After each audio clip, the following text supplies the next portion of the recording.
की 20 मार्क म्हणजे अगदीच कमी आहे. त्यांना माहितीये, की आम्ही शाळेत नाही गेलो तरी माझी परीक्षा घेतात, मी गेलो तरी परीक्षा घेतात, मी शाळेत नाही गेलो तरी येत नाहीत, मला विचारत नाही. ही एक टेंडन्सी मुलांच्यामध्ये झालेली आहे. तो म्हणेल मी सायन्समध्येच फर्स्ट आहे किंवा मी सायन्समध्ये एमबीबीएस करूचे, तर मला इतिहासाची आणि भूगोलची काय गरज आहे? असं तो म्हणू शकतो. मग त्यावेळेला तुम्ही असं करणार आहात का? चांगला एखादा विद्यार्थी असेल त्याला 20 पैकी 20 पडतात, काहींना मीडियम असेल त्याला 18 पडतात. मग सपोज एखाद्या मुलगाला 18 पडले किंवा 16 पडले, तर हे इथंच त्याला 16 मार्क पडले.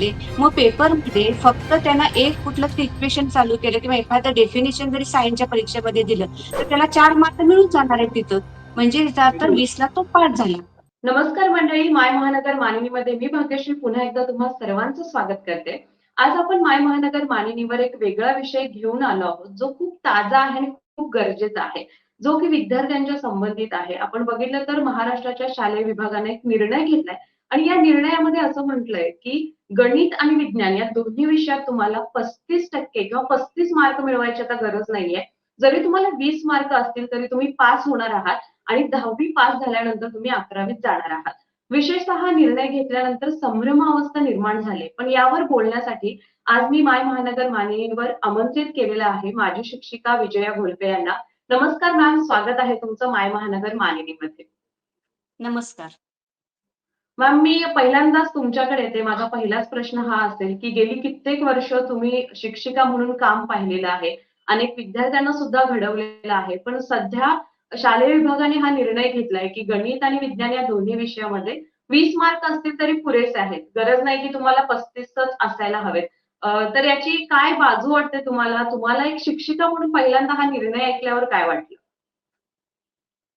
मी शिक्षिका या नात्यानं ह्या विषयावर दोन्ही म्हणजे मुद्दे मांडू इच्छिते. एक पॉझिटिव्ह पण तसा घेता येईल आणि निगेटिव्ह पण घेता येईल.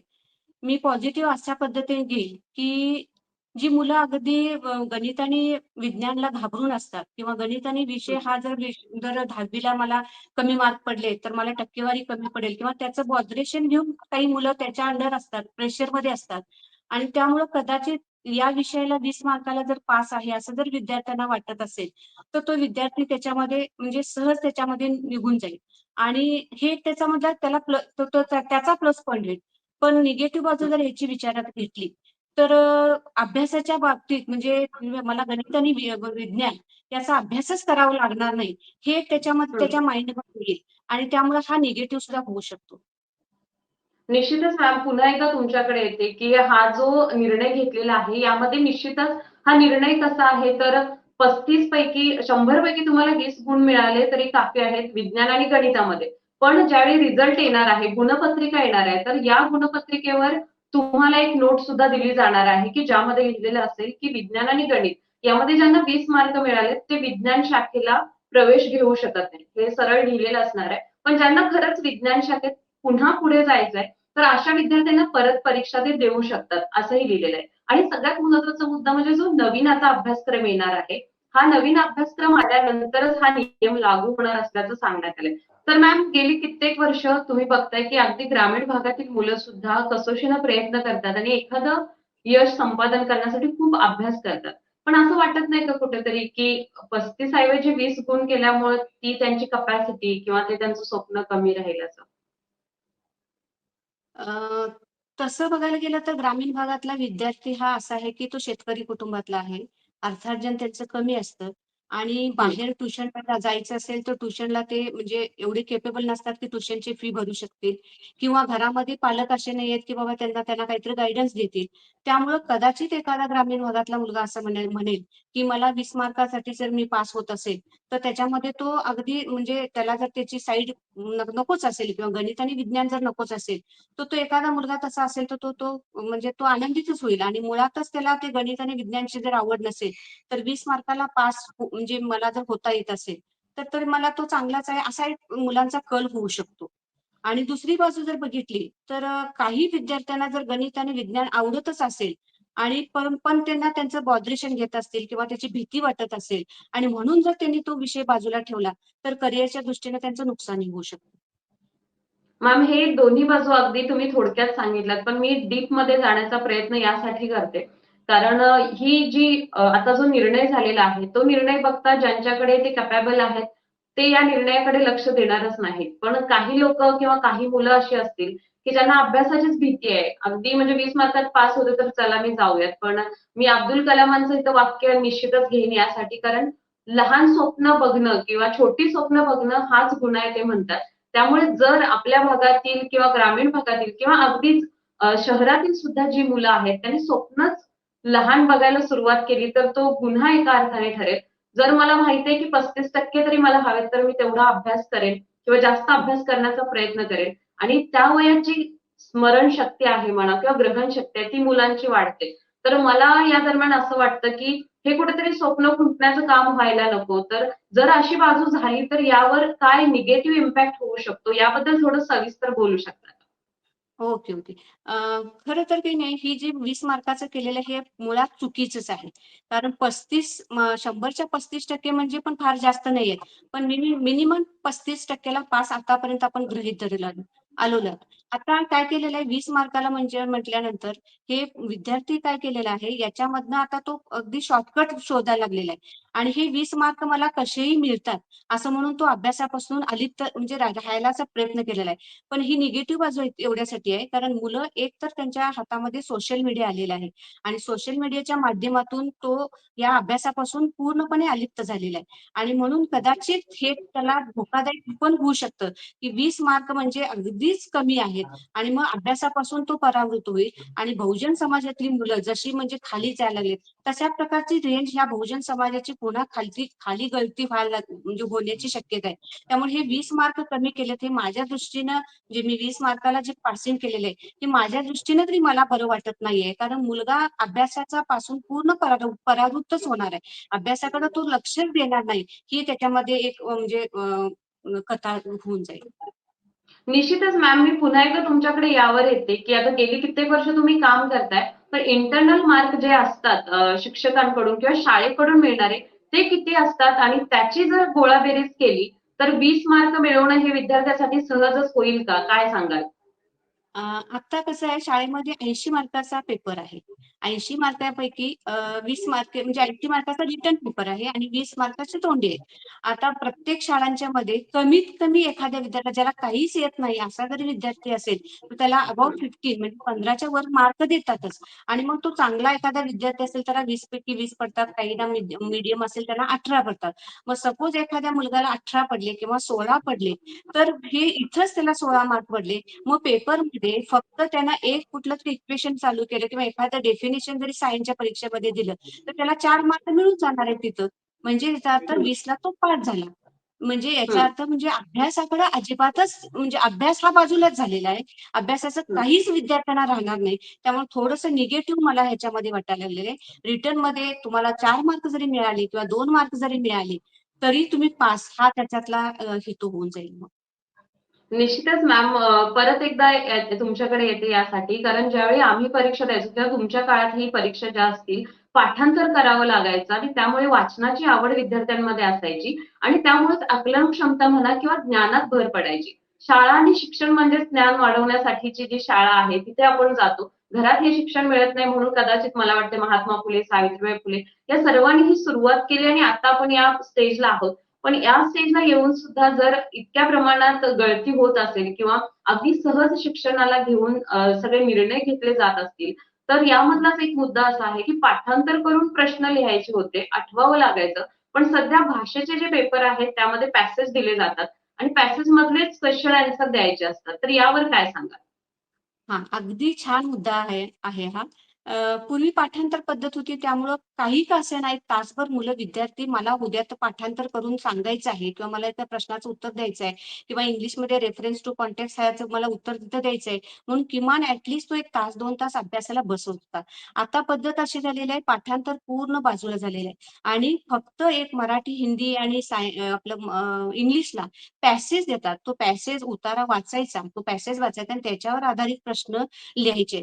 मग एखादा विद्यार्थी पॅसेज वाचल्यानंतर डायरेक्ट इनडायरेक्टचा विचार करत नाही. जिथं प्रश्नातला शब्द दिसतो तिथलं तो कॉमन म्हणजे ब्रॅकेट करतो आणि ती उत्तर देतो. म्हणजे जो एखादा विद्यार्थी असेल तो पॅसेज पूर्ण त्याला ग्रॅस्प होईलच असं काही सांगता येत नाही. पण क्वेशन मधला जो एक वर्ड आहे तो त्या पॅसेजमध्ये कुठं मिळेल त्याचं करून तो हं. लिंकिंग न काय करायला उत्तर द्यायला म्हणजे याचा अर्थ तो पूर्ण ब्रिलियंटपणे तो पॅसेज वाचतोय असं नाही आणि त्यामुळे हा सगळ्यात जर धोका जर कोणता असेल तर हाच धोका आहे आणि विद्यार्थी वाचन क्षमता आहे ती वाचन क्षमता कमी झालेली आहे आणि वाचन क्षमता कमी झाल्या असल्यामुळे उतारा वाचायला सुद्धा विद्यार्थी वेळ देत नाहीत किंवा ग्राफ्स करायला सुद्धा ते वेळ देत नाहीत जिथं शब्द सापडतो तिथून ते डायरेक्टपणे उत्तर लिहून देतात आणि त्यामुळे हा सगळ्यात वीक पॉईंट जर म्हटलं आपल्या शिक्षण पद्धती म्हटलं तर तो हाच आहे की पाठांतर पद्धती बंद झाली आहे आणि त्यामुळं विद्यार्थी अभ्यासापासून परावृत्त होत आहे. निश्चितच मॅम. नंतरचा प्रश्न असा आहे, की 8वी पर्यंत सहज पास केलं जातं. त्यामुळे 1ली ते 8वी पालकांना सुद्धा टेन्शन राहत नाही, की मुलांना अभ्यास केला काय किंवा नाही केला काय, मूल आपलं पास होतंय. पण मुलांचा याचा भविष्यावर त्याचा परिणाम काय होतोय का? की 8वी पर्यंत पास आहे निवांत आहे. आता सध्या विज्ञान आणि गणितात जर 20 मार्क होत असतील, तर 10वीचा आणि 11वीत जाण्याचा पण प्रश्न मिटलेला मला दिसतोय. तर यावर काय सांगाल? महत्वाचं म्हणजे काय झालेलं आहे, आता सध्या जर बघितलं, तर मी एक टीचर, लेडीज टीचर आहे या नात्याने बोलते. एक तर विद्यार्थ्यांची संख्या कमी झालेली आहे. कारण हं, मुलींची संख्या कमी झालेली आहे. कारण मुलगा हाच वंशाचा दिवा म्हणून मुलांची संख्या वाढायला लागली, मुलींची संख्या कमी व्हायला लागली. ज्या शाळा हं, फक्त मुलींच्यासाठी ज्या शाळा आहेत, त्या हं, शाळांच्या मध्ये मुलींना म्हणजे आणण्यासाठी, शाळेपर्यंत आणण्यासाठी वेगवेगळ्या प्रकारे त्यांच्या दारापर्यंत जावं लागतं आणि मुलींना आमच्या शाळेत घाला अशा पद्धतीने सांगायला लागतं. आणि ज्यावेळेला हं, एखादं प्रलोभन देऊन आम्ही शाळेत मुलींना आणतो, त्यावेळेला मग हं, त्यांच्या सगळ्याच इच्छा पूर्ण कराव्या लागतात. मग इव्हन त्यांना पास असेल, तिकीट असेल, येणं जाणं असेल, युनिफॉर्म असेल, छत्री असेल, बूट असतील, या सगळ्या गोष्टी काही शिक्षकांना पुराव्या लागलेल्या. कारण माझ्या शाळेतली संख्या वाढायला पाहिजे, की माझी नोकरी टिकून राहायला पाहिजे, मला पेमेंट चांगला यायला पाहिजे. हा एकच शिक्षकांच्या पुढे म्हणजे उद्देश आहे. मग काय झालेलं आहे, की ह्या अशा मुलींना आम्ही शाळेत आणतो किंवा अशा मुलांना शाळेत आणलं जातं. हीच मुलं काय करतात, की त्यांच्या हातात एकटा राहतो, की आमच्या म्हणजे मला बोलवायला येतात, मला सगळं देतात, मग मी नाही गेलं तरी चालते. काही वेळेला विद्यार्थी शाळेच्या चाचणी परीक्षेला सुद्धा येत नाही. आणि मग अशा वेळेला आम्ही शिक्षक काय करतो, की त्यांना बोलवून आणतो. चाचणी झाल्यानंतर 4 दिवसांनी त्यांची चाचणी घेतो किंवा टेस्ट त्यांची घेतो. त्यामुळे पोरांना शाळेपासून म्हणजे कित्येक वेळा आईची आठवण सांगतात, शेताची आठवण सांगतात, वडिलांची आठवण आणि शाळेमध्ये गैरहजेरीचं प्रमाण सुद्धा याच्यामुळे वाढलेलं आहे, की त्यांना माहितीये, की आम्ही शाळेत नाही गेलो तरी माझी परीक्षा घेतात, मी गेलो तरी परीक्षा घेतात, मी शाळेत नाही गेलो तरी मला मारत नाहीत, मला विचारत नाही. ही एक टेंडन्सी मुलांच्यामध्ये झालेली आहे आणि मग शिक्षकाची गळचेपी इथं झालेली आहे. कारण शिक्षक अशा पद्धतीने प्रलोभन देऊन मुलांना जास्तीत जास्त आणायचा प्रयत्न करतो. ते मुलांना वाटायला, की आपणच ग्रेट आहोत. आपल्याशिवाय ह्यांचं काही चालत नाही आणि त्यामुळे शाळा चुकवली तर चालते, टेस्ट चुकवली तरी चालते. अशा प्रकारची एक मानसिकता मुलांच्यामध्ये होऊन गेलेली आहे आणि शिक्षकांच्या बद्दलचा तो धाक आहे, तो धाक हल्लीच्या विद्यार्थ्यांच्यामध्ये राहिलेला नाहीये. निश्चितच मॅम. आत्ताचा जो विषय आहे तो सोडून हा तसा गंभीर विषय बघायला मिळतोय, की गैरहजेरीचं प्रमाण. शाळा वाचवण्यासाठी प्राथमिक स्तरावर जे प्रयत्न करतायत शिक्षक, ते सुद्धा आपण बघतच आहोतच. पण आत्ताच्या विषयाला मुद्द्याला धरून मी आता बोलते, की हे सगळं चालू असताना हा विषय आहेच, की आता एवढे मार्क कमी पडले तर ठीक आहे. पण काही मुलांचा मी नुकतंच माय महानगर मानिनीवर वॉक्सपॉप घेतलाय, जो नुकताच प्रदर्शित होईल. तर यामध्ये सुद्धा काही मुलांचं म्हणणं आहे, की आम्हाला जर सायन्समध्ये जायचंय आणि आम्हाला जर इतिहास, भूगोल अवघड जातंय. यामध्ये आम्ही कपॅसिटी नाहीये आमची. तर आमच्यासाठी पण मग इतिहास, भूगोल तुम्ही 20 मार्कावर कराल का? असा प्रश्न एका मुलाने विचारलाय. निश्चितच आपण बघितलं तर दोन्ही बाजू आहेत. आपण फक्त आता आर्ट्समध्ये किंवा एखादी कला आहे, या विद्यार्थ्यांचा विचार केला. पण मॅम मी तुमच्याकडे पुन्हा एकदा याच विषयावरून येते, की हल्लीचं जनरेशन जे आहे त्यांच्याकडे सहज मोबाईलची उपलब्धता आहे, जसं तुम्ही मगाशी म्हणालात. सोशल मीडियामुळं हल्लीच्या विद्यार्थ्यांमध्ये काही बदल झालाय का? आणि त्याच्यामुळे शिक्षण पद्धती आणि सोशल मीडिया या दोन्हींचं एकत्रितकरण होऊन विद्यार्थी कुठेतरी अभ्यासात कमी पडतायत. अगदीच बरोबर आहे. सोशल मीडियाचा खूपच परिणाम विद्यार्थ्यांच्यावर झालेला आहे. एक तर सोशल मीडियामुळं त्यांना अगदी घर बसल्या एखाद्या प्रश्नाला Google असेल, YouTube असेल किंवा कुठलाही असेल, याच्या माध्यमातून तो विद्यार्थी शिक्षकापेक्षा 2 काकण पुढे गेलेला आहे. म्हणजे विद्यार्थी हा शिक्षकापेक्षा सुद्धा पुढे गेलेला आहे, असं मी आत्ता ठामपणे म्हणते. कारण शिक्षक एखाद्या वेळेला ज्याला एखादा टॉपिक शिकवायला जातो, त्यावेळेला एखादा ब्रिलियंट मुलगा त्या शिक्षकापेक्षा सुद्धा पुढे गेलेला असतो. हा झाला प्लस पॉइंट झाला. पण काही विद्यार्थी ह्या सोशल मीडियापासून इतकं आहारी गेलेले आहे की ते म्हणजे अभ्यासापासून परावृत्त बाजूला होत आहे. आता राहिला विषय की विद्यार्थी एखादा सायन्स आणि मॅथ्समध्ये अतिशय हुशार आहे आणि खरोखरच त्याला विज्ञान शाखेमध्ये रस आहे, तो MBBS करू इच्छितो किंवा इंजिनिअरिंगला जाऊ इच्छितो. तर त्याचा मुद्दा असा आहे की मला इतिहास आणि भूगोल घेऊन काय करायचंय? मला इतिहास भूगोलला 20 मार्क पडले तर चालतील. मग असा जर विषय असा जर प्रत्येकाने जर असा प्रत्येकाचा स्किल धरून किंवा आपला वे धरून जर म्हणायला गेलं तर शिक्षण पद्धती ही पूर्णपणे कुठंतरी खालावलेली आपल्याला दिसून येईल. त्यामुळं मीन आणि मीडिया जो आहे तो मीडिया ठेवूनच म्हणजे हुशार मुलगा आणि काय तर मीडियम मुलगा याचा मीडियम ठेवूनच आपल्याला मार्केटचे किंवा पासिंगच्या मार्काची रेंज ठरवली पाहिजे. कारण मग त्या विद्यार्थ्याला आपण डावलून चालणार नाही की तो म्हणेल मी सायन्समध्येच फर्स्ट आहे किंवा मी सायन्समध्ये MBBS करू इच्छिते, तर मला इतिहासाची आणि भूगोलची काय गरज आहे असं तो म्हणू शकतो. मग त्यावेळेला तुम्ही असं करणार आहात का की विज्ञान इतिहास आणि भूगोलात पासिंग 20 मार्काचं तुम्ही करणार आहात का की जेणेकरून तो सायन्सचा जास्त अभ्यास करेल? असं होऊ शकणार नाही कारण प्रत्येक जण हं. आपापली बाजू मांडायला बघणार. त्यामुळं याच्यातला बेटर वे जो आहे तोच बेटर वे म्हणजे करायला पाहिजे असं माझं मत आहे. निश्चितच मॅम खूप छान गप्पा झाल्या खरं तर या विषयावर. अजून सुद्धा आपण बोलू शकतो, पण वेळेची मर्यादा असल्यामुळे मी इथं थांबण्याचा प्रयत्न करते. धन्यवाद तुम्ही आलात. तुम्ही इतकं छान नॉलेज दिलात. सोबतच शिक्षिका असून आत्तापर्यंत जेवढी कारकीर्द तुम्ही केलात, अनेक विद्यार्थी घडवला, तर तुमचं मार्गदर्शन निश्चितच पालक आणि विद्यार्थ्यांना महत्त्वाचं ठरणार आहे. शेवटचा मुद्दा राहिला म्हणून विचारते, की पालकांची यामध्ये काय भूमिका असली पाहिजे? हा निर्णय पालकांपर्यंत सोशल मीडियाच्या माध्यमातून रील्स पोहोचतात. हा निर्णय सुद्धा आपल्या व्हिडिओच्या द्वारे पोहोचेल. तर पालकांची यामध्ये काय भूमिका असली पाहिजे? एक शिक्षिका म्हणून काय सांगाल? मी स्पष्टपणे बोलू इच्छिते याच्यामध्ये. पूर्वी जसं पालक लोक विद्यार्थ्यांच्या बाबतीत अगदी अलर्ट असायचे, तसे आता त्याच्यापेक्षा सुद्धा जास्त अलर्ट आता पालक झालेले आहेत. पालकांना असं वाटायला लागलेलं आहे, की पहिलीतला माझा मुलगा हा सगळ्यांच्या पेक्षा हुशार आहे. कारण त्याला मोबाईल चालवायला येतो, सगळ्या मीडिया त्याला चालवता येते. त्यामुळे मुलगा हुशार आहे असं त्या पालकाला वाटतंच आणि वाटणं साहजिकच आहे. कारण अपत्य 1 किंवा 2च असतात. त्यामुळे प्रत्येक पालकाला आपल्या मुलाबद्दल अभिमानच आहे. पण आत्ताच्या पालकांची भूमिका अशी आहे म्हणजे पालकांनी अशा प्रकारची भूमिका घेतली पाहिजे, की माझा विद्यार्थी ज्या स्किलमध्ये आहे त्या स्किलमध्ये तो चांगल्या पद्धतीने जायला पाहिजे, करिअर करायला पाहिजे. यासाठी पालकांनी सुद्धा याच्यामध्ये महत्त्वाची कारण ट्रायंगल हा फक्त विद्यार्थी आणि शिक्षक नाहीये. विद्यार्थी, शिक्षक आणि पालक या तिघांचा मिळून ट्रायंगल तयार होतो. त्यामुळे पालकांची सुद्धा फार महत्त्वाची भूमिका आहे. पालकांनी सुद्धा याच्यावर काय तो विचार करून किंवा याच्यावर काय म्हणजे आपला मुलगा कशा पद्धतीने पुढे जाईल याच्यासाठी त्यांनी पालकांनी प्रयत्न केला पाहिजे आणि पालकांचं मत याच्यामध्ये लक्षात घेतलं पाहिजे. निश्चितच मॅम धन्यवाद. खूप छान माहिती दिलात. पालक सुद्धा मला वाटतं जागरूक होतील हा व्हिडिओ पाहिल्यानंतर. तर मंडळी मला तुम्हाला सांगायची इच्छा आहे. शेवटी सुद्धा जाता-जाता मी जो निर्णय बदललेला आहे तो थोडक्यात सांगते. तो निर्णय असा आहे, की तुम्हाला 10वी विज्ञान किंवा गणितामध्ये 35 ऐवजी जर 20 मार्क्स मिळाले, तर तुम्ही 11वीत प्रवेश घेऊ शकता. पण जी तुमची गुणपत्रिका येणार आहे, त्यावर एक नोट लिहिलेली असेल, की संबंधित विद्यार्थ्याला विज्ञान शाखेत प्रवेश नाकारण्यात येईल. कारण तुम्ही विज्ञान आणि गणितात 20 मार्क म्हणजे पास फक्त झालेला आहात, पण तुम्ही कॅपेबल नाही आहात. जर तुम्हाला तरी सुद्धा विज्ञान शाखेत किंवा इंजिनिअरिंग किंवा मेडिकल जाण्यासाठी सायन्सला ऍडमिशन घ्यायचं असेल, तर तुम्ही फेर परीक्षा देऊ शकता किंवा नियमित दुसऱ्या वर्षाची जी परीक्षा असते, ती सुद्धा परीक्षा तुम्ही देऊ शकता. जेणेकरून तुम्हाला सायन्स शाखेत जाता येईल. पण ज्यांचं मत असं आहे, की मला एखादं कला किंवा मला एखादं स्किल आहे आणि याच्यातून मला पुढे जायचंय. विज्ञान आणि गणिताचा माझ्या पुढच्या करिअरसाठी उपयोग नाहीये.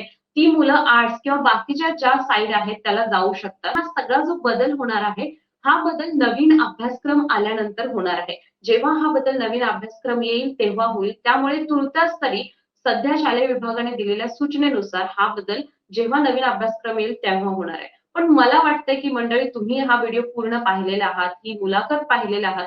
तुम्हाला यामधील कोणते मुद्दे योग्य वाटतात, अयोग्य वाटतात. त्याचबरोबर या निर्णयाबद्दल तुम्ही एक पालक म्हणून किंवा सजग नागरिक म्हणून किंवा भारताचे भावी नागरिक म्हणून जो विचार करताय तो निश्चितच नमूद करा. कॉमेंट बॉक्समध्ये तुमच्या प्रतिक्रिया कळवा आणि हा व्हिडिओ शेवटपर्यंत पाहिला त्याबद्दल तुमचे खूप खूप आभार. याच प्रकारचे अनेक व्हिडिओज आम्ही माय महानगर मांडणीवर घेऊन येत असतो. जर तुम्ही अजून चॅनल सबस्क्राईब केलं नसेल तर निश्चितच सबस्क्राईब करा जेणेकरून माहितीपूर्ण व्हिडिओ तुमच्यापर्यंत पोहोचतील. धन्यवाद.